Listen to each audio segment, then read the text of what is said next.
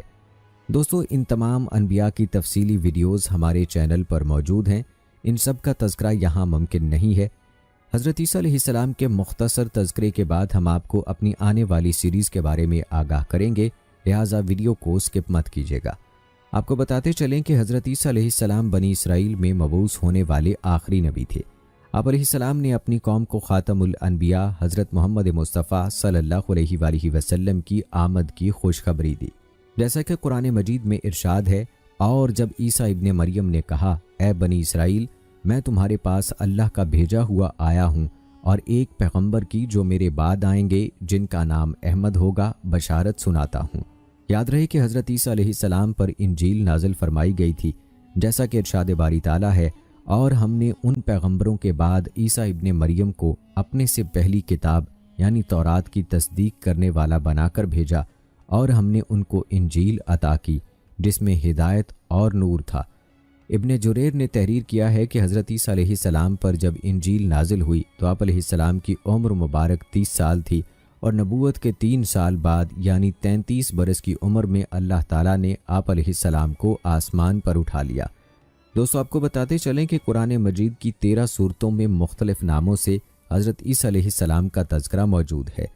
26 مقامات پر عیسیٰ علیہ السلام، 23 مقامات پر ابن مریم، 11 جگہوں پر مسیح علیہ السلام اور 1 مقام پر آپ کو عبداللہ کہا گیا ہے۔ قرآن مجید کی 19 سورہ مریم حضرت عیسیٰ علیہ السلام کی والدہ محترمہ کے نام پر ہے، جس میں حضرت مریم بنت عمران اور حضرت عیسیٰ علیہ السلام کا قصہ تفصیل کے ساتھ موجود ہے۔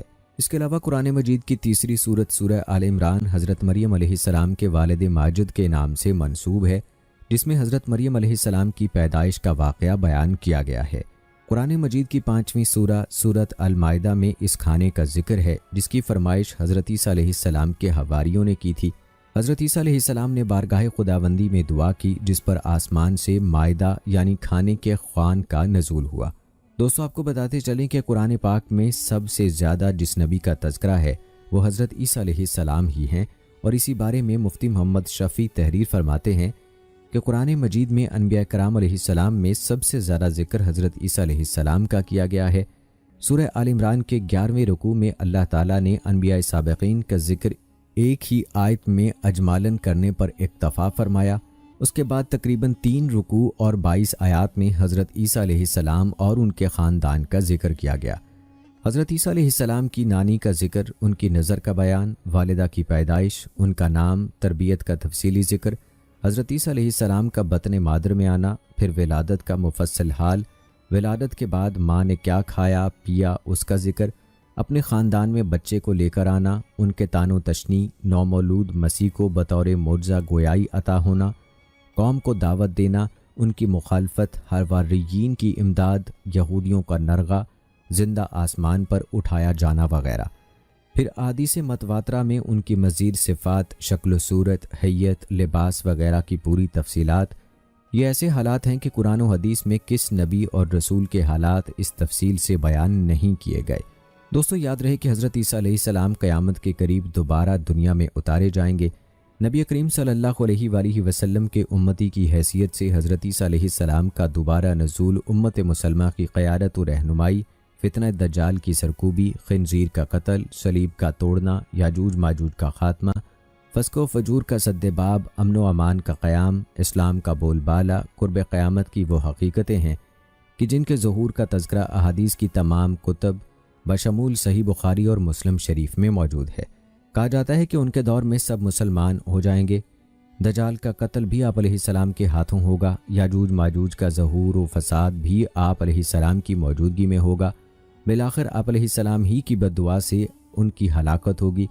جیسا کہ حضور نبی کریم صلی اللہ علیہ وآلہ وسلم نے فرمایا، قسم ہے اس ذات کی جس کے ہاتھ میں میری جان ہے، ضرور ایک وقت آئے گا کہ تم میں ابن مریم حاکم و عادل بن کر نازل ہوں گے، وہ صلیب توڑ دیں گے، خنزیر کو قتل کریں گے، جزیہ اٹھا دیں گے اور مال کی اتنی بہتات ہو جائے گی کہ کوئی اسے قبول کرنے والا نہیں ہوگا، یعنی صدقہ اور خیرات لینے والا کوئی نہیں ہوگا، حتیٰ کہ ایک سجدہ دنیا و مافیہ سے بہتر ہوگا۔ دوستو، روایات بتاتی ہیں کہ حضرت عیسیٰ علیہ السلام کے بعد تقریباً 600 سال تک کوئی نبی نہیں آیا۔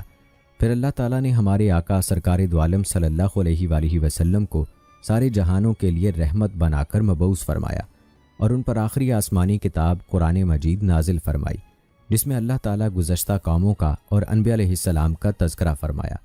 آپ کو بتاتے چلیں کہ قرآن مجید میں خاتم النبیین حضور نبی کریم صلی اللہ علیہ وآلہ وسلم کے علاوہ 25 رسولوں اور نبیوں کا نام کے ساتھ ذکر آیا ہے۔ آپ کی معلومات کے لیے ان انبیاء کے اسماء گرامی بیان کیے جاتے ہیں: حضرت آدم علیہ السلام، حضرت نوح علیہ السلام، حضرت ادریس علیہ السلام، حضرت صالح علیہ السلام، حضرت ہود علیہ السلام، حضرت ابراہیم علیہ السلام، حضرت لوط علیہ السلام، حضرت اسماعیل علیہ السلام، حضرت اسحاق علیہ السلام، حضرت یعقوب علیہ السلام، حضرت یوسف علیہ السلام، حضرت موسیٰ علیہ السلام، حضرت ہارون علیہ السلام، حضرت زکریا علیہ السلام، حضرت یحییٰ علیہ السلام، حضرت یسع علیہ السلام، حضرت ذوالکفل علیہ السلام، حضرت داؤد علیہ السلام، حضرت سلیمان علیہ السلام، حضرت ایوب علیہ السلام، حضرت الیاس علیہ السلام، حضرت یونس علیہ السلام، حضرت شعیب علیہ السلام، حضرت عیسیٰ علیہ السلام، حضرت عزیر علیہ السلام اور حضرت محمد صلی اللہ علیہ وآلہ وسلم۔ آئیے ناظرین، اب آپ کو بتاتے ہیں کہ بنی اسرائیل کس نبی کی اولاد تھے۔ تو یاد رہے، بنی اسرائیل حضرت یعقوب علیہ السلام کی اولاد ہیں، اور چونکہ حضرت یعقوب علیہ السلام کا ایک نام یا لقب اسرائیل بھی تھا، اسی نسبت سے یہ بنی اسرائیل کہلاتے ہیں۔ ناظرین، چونکہ بنی اسرائیل حضرت یعقوب علیہ السلام کی اولاد ہیں، اسی لیے یعقوب علیہ السلام کی اور ان کی اولاد کی داستان کا بیان کرنا ضروری ہے۔ دراصل یہی داستان بنی اسرائیل کی بھی داستان ہے، تو چلیے یہ داستان ملاحظہ فرمائیں۔ یاد رہے کہ حضرت اسحاق بن ابراہیم علیہ السلام کے 2 بیٹے تھے، مہیس اور یعقوب۔ کہا جاتا ہے کہ باپ بڑے بیٹے مہیس اور ماں چھوٹے بیٹے یعنی یعقوب علیہ السلام سے زیادہ محبت کرتی تھی۔ ایک دن باپ نے بڑے بیٹے سے فرمائش کی کہ انہیں شکار کا گوشت کھلایا جائے۔ یہ سن کر مہیس شکار کی غرض سے جنگل کی طرف چل دیا، جبکہ ماں نے یعقوب سے کہا، تم جلدی سے بکری ذبح کر کے باپ کو گوشت پیش کرو اور دعائیں لے لو۔ جب بڑا بیٹا شکار کر کے واپس آیا تو یہ دیکھ کر سخت پریشان اور رنجیدہ ہوا کہ یعقوب علیہ السلام نے اس کے آنے سے پہلے ہی والد کو گوشت کھلا دیا۔ اس بات پر اس کے دل میں بھائی کے خلاف دشمنی پیدا ہو گئی۔ صورتحال کو بھانپتے ہوئے ماں نے یعقوب کو مشورہ دیا کہ وہ بھائی کے غیظ و غضب سے بچنے کے لیے گھر چھوڑ کر اپنے ماموں کے پاس عراق کے شہر حران چلا جائے۔ چونکہ اس مشورے میں والد کی رائے بھی شامل تھی، لہٰذا یعقوب علیہ السلام رات کے پہلے پہر ہی گھر سے نکل گئے۔ وہ رات اور اگلا دن سفر میں گزارنے کے بعد اگلی رات ایک آبادی کے قریب کھلی جگہ میں پتھر کو تکیہ بنا کر سو گئے۔ آنکھ لگی تو خواب دیکھا کہ زمین سے آسمان تک ایک سیڑھی لگی ہوئی ہے، جس کے ذریعے فرشتے اوپر نیچے آ جا رہے ہیں۔ اسی اثناء میں اللہ نے آپ سے مخاطب ہو کر کہا، میں تجھ کو عنقریب برکت دوں گا اور تیری اولاد کو کثیر کر دوں گا۔ یہ زمین تیرے لیے کر دوں گا اور تیرے بعد تیری اولاد کے لیے۔ ناظرین، بتایا جاتا ہے کہ اسی وعدے اور بات کو لے کر بنی اسرائیل یعنی یہود آج تک دعویٰ کرتے ہیں کہ یہ زمین یعنی فلسطین تو اللہ تعالیٰ نے ہمارے نام کر دی ہوئی ہے، اللہ کی طرف سے ہبہ ہے، لہٰذا کوئی دوسری قوم یعنی فلسطینی مسلمان کس طرح اس پر اپنا حق جتا سکتے ہیں۔ روایات میں آتا ہے کہ حضرت یعقوب علیہ السلام جب خواب سے بیدار ہوئے تو بہت خوش تھے، اللہ کا شکر ادا کیا اور منت مانی کہ جب بھی میں سلامتی کے ساتھ اپنے والدین کے پاس واپس پہنچا تو اس جگہ جہاں میں نے خواب دیکھا تھا اللہ کی عبادت کے لیے ایک گھر تعمیر کروں گا اور اپنے مال کا 10واں حصہ اللہ کی راہ میں خیرات کر دوں گا۔ چنانچہ اس جگہ کو چھوڑنے سے پہلے آپ نے اس پتھر پر جسے تکیہ بنا کر سوئے تھے تیل مل دیا تاکہ واپس آ کر پہچاننے میں آسانی ہو۔ البتہ حضرت یعقوب علیہ السلام اپنے ماموں لابان کے پاس حران شہر پہنچے۔ ماموں بھانجے کو دیکھ کر بہت خوش ہوا، سینے سے لگایا اور خوب خاطر تواضع کی۔ روایات بتاتی ہیں کہ لابان کی 2 بیٹیاں تھیں، بڑی کا نام لیا اور چھوٹی کا راحیل تھا۔ چونکہ چھوٹی بہت زیادہ حسین و جمیل تھی، لہٰذا یعقوب علیہ السلام نے ماموں سے اس کا رشتہ مانگ لیا۔